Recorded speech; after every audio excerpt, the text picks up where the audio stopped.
昔はここ作業場でもあって、ごく普通に日常の中に職人さんとかがもう朝学校行く時も作業されてますし、帰ってきた時も作業されてるので、子どもの頃から見てきてたので、仕事内容っていうのは何の違和感もなくやってましたね。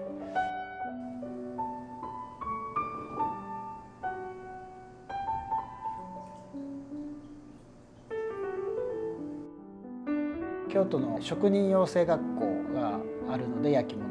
のそこに1年間行って、その後その4年間修行になりました。伝統文化を継承して時代に受け入れられるっていう伝統継承がもう根っこに必ずある土地なので、そこをどう表現するかっていうのはすごい参考に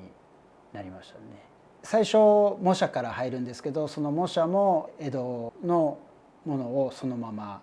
模写から入って、でそれが脈々と今でも作り続けられている、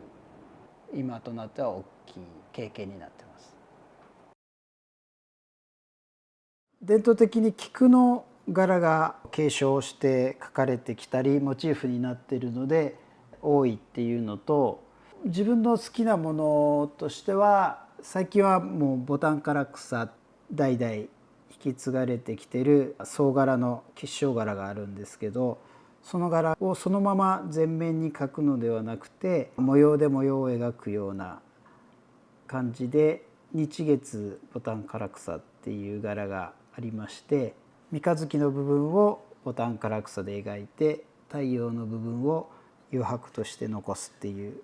そういう伝統的な柄を今の時代に合うようなデザインに落とし込むっていうのをやってますね。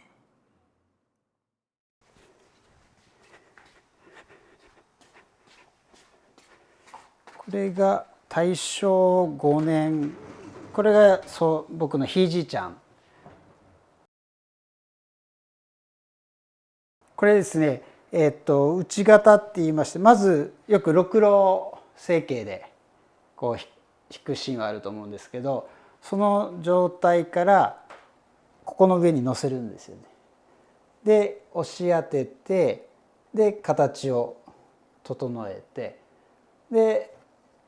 こういう状態で、ここ土の塊の状態なんですよね。で最後これ削り出しって言って、削りでこの高台を作って作り上げるっていう流れの内型っていうので、昔はこの友土って言って同じ生地と同じ土で型を作って、それを素焼きしてで作ってたので結構持つんですよね。ここ平成10年に作り変える時に中2階から出てきて、この型がいっぱいですね。父も知らなかったみたいですね、その中2階にあったっていうのは。ちょっとびっくり、衝撃的な感じですね。その焼き上がり商品はよく昔のもので見るんですけど、その工程作品がどう作られてたかっていうのをものとして見れて、かつ復刻できるっていう環境はすごく残っててありがたいなと思いますね。あんまりないみたいで、特にうち業務用だったので、その解析とか少し趣向を凝らした、変形の形っていうのが発注がやっぱり産地的にあったみたいですね。なのでいろいろこう売れたシリーズだと大中小いろんな楕円形丸っていうのがあるんで、ああ時代的にこれが流行ったデザインなんだなっていうのは分かりやすいですよね。はい、最近強く感じることは、三河内では当たり前だった継承してきた伝統技法の焼き物が見直されて認知度が上がったことで、良さを気づいていただける方に出会う機会が増えたっていうことがあるのと、40代とかは流行の形とかそういった傾向の商品を作りがちだったのが、今はより継承してきたものを生かすものを確実に作っていくことが、これからの三河内の生き延びていく糧になるっていうのは実感